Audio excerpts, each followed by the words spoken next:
राम राम दोस्तों, selection point YouTube channel पर आप सभी का स्वागत है। आज है 9 जनवरी 2026। आज के करंट अफेयर्स में हम राजस्थान पत्रिका, दैनिक भास्कर और सूजस रिपोर्ट पर चर्चा करेंगे। सिर्फ उन्हीं महत्वपूर्ण न्यूज़ पर हम चर्चा करेंगे जो परीक्षा के लिए बहुत ही इम्पोर्टेंट है। अगर आप हमारे यूट्यूब चैनल पर नए हैं तो चैनल को सब्सक्राइब करें, वीडियो को अपने दोस्तों के साथ शेयर करें और लाइक भी करें। अगर इस वीडियो की पीडीएफ प्राप्त करना चाहते हो तो उसके लिए आपको हमारा टेलीग्राम चैनल ज्वाइन करना पड़ेगा, जिसका लिंक मैं इस वीडियो के डिस्क्रिप्शन में उपलब्ध करवा दूंगा। इतिहास विषय की भी एक सीरीज चल रही है, राजस्थान का इतिहास। उसे देखने के लिए आप हमारे इस चैनल की प्लेलिस्ट पर विजिट करें, जहां आपको लेक्चर्स मिल जाएंगे। चलिए स्टार्ट करते हैं। सबसे पहली न्यूज़ है, भारतीय सूचना सेवा की अधिकारी ममता वर्मा, इनको दूरदर्शन न्यूज़ का नया डायरेक्टर जनरल नियुक्त किया गया है। डीजी नियुक्त किया गया है। किनको? ममता वर्मा को दूरदर्शन न्यूज़ का डीजी नियुक्त किया गया है। 1994 बैच की अधिकारी है। ममता मूल रूप से शिमला, हिमाचल प्रदेश की रहने वाली है। इससे पहले वे कहाँ थी? केंद्रीय पंचायती राज मंत्रालय में थी। तो दूरदर्शन न्यूज़ के नए डीजी किसे नियुक्त किया गया है? ममता वर्मा भारतीय सूचना सेवा की अधिकारी है। फिर भारतीय पुरातत्व सर्वेक्षण ने 170 से अधिक स्मारकों व संग्रहालयों के लिए ऑनलाइन टिकट बुकिंग की है। यह सुविधा open network for digital commerce से जुड़े ऐप्स पर मिलेगी। इसमें भारतीयों को 5 रुपये और विदेशियों को 50% की छूट मिलेगी। भारतीय पुरातत्व सर्वेक्षण ने 170 से अधिक स्मारकों व संग्रहालयों के लिए ऑनलाइन टिकट बुकिंग की सुविधा शुरू कर दी है। फिर है, स्क्वैश खिलाड़ी अनाहत सिंह ने British junior open squash championship के अंडर 19 फाइनल में सिल्वर मेडल जीता। फाइनल में वे हार गए थे। फाइनल में अनाहत को फ्रांस की लोरेन बाल्टाइन ने हराया। चैंपियनशिप इंग्लैंड में बर्मिंघम यूनिवर्सिटी में हो रही है। स्क्वैश खिलाड़ी अनाहत सिंह ने क्या जीता है? Junior open, British junior open squash championship under 19 में रजत पदक जीता है।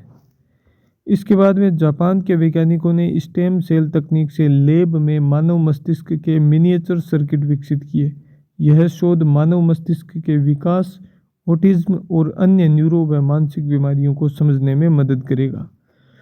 फिर असम में शूट हुई भारत इजराइल की संयुक्त film murders too close love too far को पुणे इंटरनेशनल फिल्म फेस्टिवल के लिए चुना गया है। भारत इजराइल की संयुक्त फिल्म है murders too close love too far, Assam में शूट हुई है और इसको पुणे इंटरनेशनल फिल्म फेस्टिवल के लिए चुना गया है। फिल्म का निर्देशन मंजू बोरा असम और डैन वोलमैन इजराइल ने किया है। फिर भारतीय रेलवे का विद्युतीकरण का काम है वो 99% हो गया। भारतीय रेलवे दुनिया का सबसे बड़ा बिजली आधारित रेल सिस्टम बन गया है। 70,000 किमी ब्रॉड गेज रूट बिजली से संचालित है और सौर ऊर्जा क्षमता करीब 900 मेगावाट हुई है, जो 2014 में सिर्फ 4 मेगावाट थी। विद्युतीकरण की रफ्तार 2004 से 14 में कम थी और 19 से 25 में बहुत ही तेज़ी से बढ़ा है। सोलर प्लांट लगाए गए हैं 2626 स्टेशनों पर। स्विट्जरलैंड है वो पूरी तरह इलेक्ट्रिफाइड है 100%। फिर भारत है 99%। इसके बाद में चीन, जापान और ब्रिटेन है। फिर अब बिटकॉइन डॉलर बक अमेरिका का एक नया डिजिटल डॉलर टोकन है। इसे उबर और लिफ्ट के पूर्व अधिकारी ट्रेविस वेंडरजेंडन ने शुरू किया है। इसे सेविंग्स कॉइन भी कहते हैं। इसका मकसद डॉलर की कीमत घटने से लोगों की बचत को सुरक्षित रखना है। जो बक का इस्तेमाल करेंगे उन्हें हर महीने स्ट्रेटेजी इंक के प्रेफर्ड स्टॉक से जुड़े रिवॉर्ड मिलेंगे। कंपनी का दावा है कि बक से सालाना करीब 7% तक का रिटर्न मिल सकता है। बक में लेन देन करने से पहले यूजर्स को एंटी मनी लॉन्ड्रिंग जांच पूरी करनी होगी ताकि गलत पैसों के इस्तेमाल को रोका जा सके। तो ये क्या है? अमेरिका का एक नया डिजिटल डॉलर टोकन है। फिर अगली न्यूज़ है, गन्ने की नई किस्म को 5 राज्यों में उगाने को मंजूरी मिली है। गन्ने की नई किस्म है बिस्मिल। क्या नाम है? बिस्मिल एक गन्ने की नई किस्म है। 4 और राज्यों में पंजाब, हरियाणा, राजस्थान और उत्तराखंड में उगाने की अनुमति मिल गई है। गन्ना अनुसंधान परिषद ने इसको विकसित किया है और यह किस्म रखी गई है स्वतंत्रता सेनानी राम प्रसाद बिस्मिल के नाम पर, जो काकोरी कांड के नायक थे। डॉक्टर अरविंद कुमार ने इन्हें तैयार किया है। इसे कोसा 17231 भी कहा जाता है। बिस्मिल किस्म लाल सड़न रोग से बचाव में सक्षम है, जो गन्ने की फसल को बड़ा नुकसान पहुंचाता है। रेड रोट रोग है, ये गन्ने की फसल में होता है और उससे बचाव में बिस्मिल किस्म बहुत ही उपयोगी है। फिर सूजस की न्यूज़ है। प्रधानमंत्री नरेंद्र मोदी के नेतृत्व में सशस्त्र सेनाओं का आधुनिकीकरण अभूतपूर्व गति से बढ़ा है, ये मुख्यमंत्री जी ने कहा है। और मुख्यमंत्री ने नो योर आर्मी प्रदर्शनी का उद्घाटन किया 8 जनवरी को। वीरांगनाओं का सम्मान किया है। 78वां सेना दिवस पहली बार सेना मुख्यालय से दूर मनाया जाएगा। जयपुर में हो रहा है 78वां सेना दिवस। नो योर आर्मी प्रदर्शनी का उद्घाटन मुख्यमंत्री ने कर दिया है। फिर मुख्यमंत्री ने बताया कि भूतपूर्व सैनिकों के मानदेय में भी वृद्धि हुई है 10% 2024 और 2025 में। पुलवामा हमले के आश्रितों को भी आवास दिए हैं। मुख्यमंत्री ने कहा कि दूसरे विश्व युद्ध के नॉन पेंशनर पूर्व सैनिकों और विधवाओं के पेंशन राशि है वो 10,000 से बढ़ाकर 15,000 रुपये प्रति माह कर दी गई है।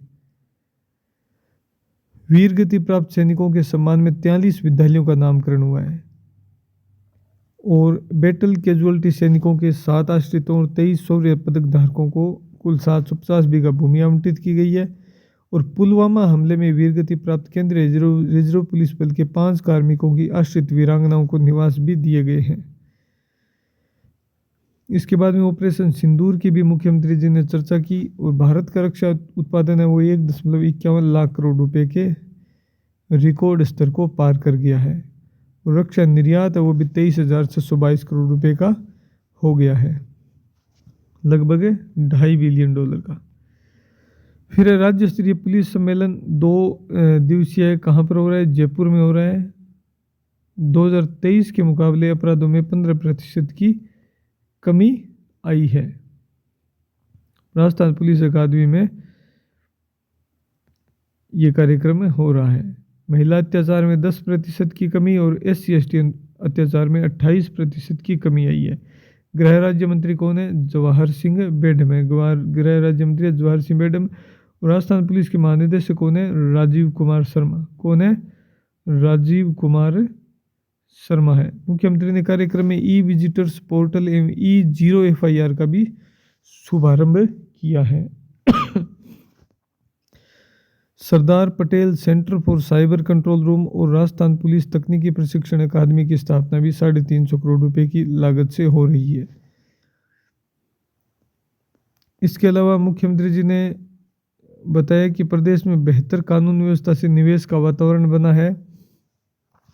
Rising Rajasthan global investment summit हुआ, जिसमें 45 लाख करोड़ रुपए के MOU हुए और 8 लाख करोड़ रुपए के MOU धरातल पर भी उतर चुके हैं। संगठित अपराधों पर अंकुश लगाने के लिए भी कार्रवाई पुलिस और सरकार के द्वारा की जा रही है। फिर मुख्यमंत्री जी ने बताया कि राजस्थान पुलिस अकादमी है RPA जयपुर, ये देश में प्रथम स्थान पर है। देश में प्रथम स्थान पर है। युवा दिवस मनाया जाएगा कब? 12 जनवरी को। 12 जनवरी को युवा दिवस मनाया जाएगा और विद्यार्थियों को थानों की विजिट करवाई जाएगी। एक बहुत ही अच्छा कदम है ये सरकार की तरफ से।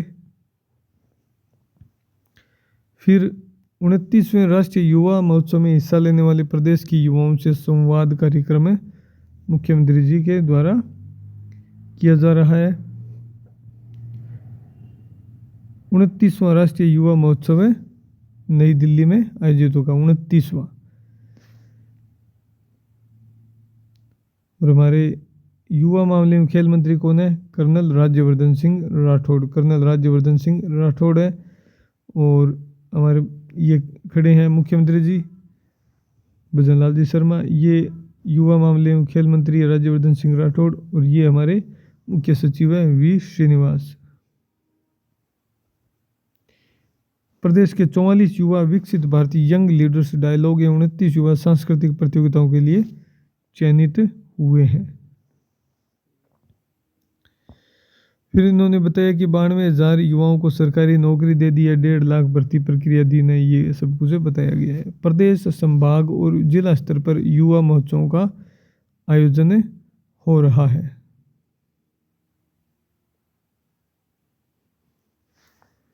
7 जनवरी से 12 जनवरी तक ये आयोजन किया जाएगा। इसके तहत युवा कलाकारों को जिला स्तर पर 1,000 रुपये, संभाग स्तर पर 1,500 रुपये और राज्य स्तर पर 50,000 रुपये तक के पुरस्कार दिए जा रहे हैं। राष्ट्रीय यूथ आइकॉन पुरस्कार की भांति प्रदेश में राजस्थान युवा आइकॉन पुरस्कार और 1 लाख रुपए की नगद राशि से भी सम्मानित किया जा रहा है। फिर सूजस का अंतिम पेज है। भारतीय सेना की शक्ति का लाइव डेमोन्स्ट्रेशन किया गया। 78वां सेना दिवस जयपुर में भवानी निकेतन शिक्षा समिति परिसर में नो योर आर्मी प्रदर्शनी का उद्घाटन किया गया है, जिसमें मुख्यमंत्री ने उद्घाटन किया। मुख्यमंत्री ने 1008 कुंडीय हनुमान जी महायज्ञ श्री राम जी कथा में शामिल हुए। कहाँ पर? सिक्कर रोड स्थित नींदड़ में, वहाँ पर हवन कार्यक्रम आयोजित किया गया। ये आज की कुल न्यूज़ थी। वीडियो पूरा देखना, चैनल को सब्सक्राइब करना, अपने दोस्तों के साथ शेयर करना। वीडियो देखने के लिए बहुत बहुत धन्यवाद।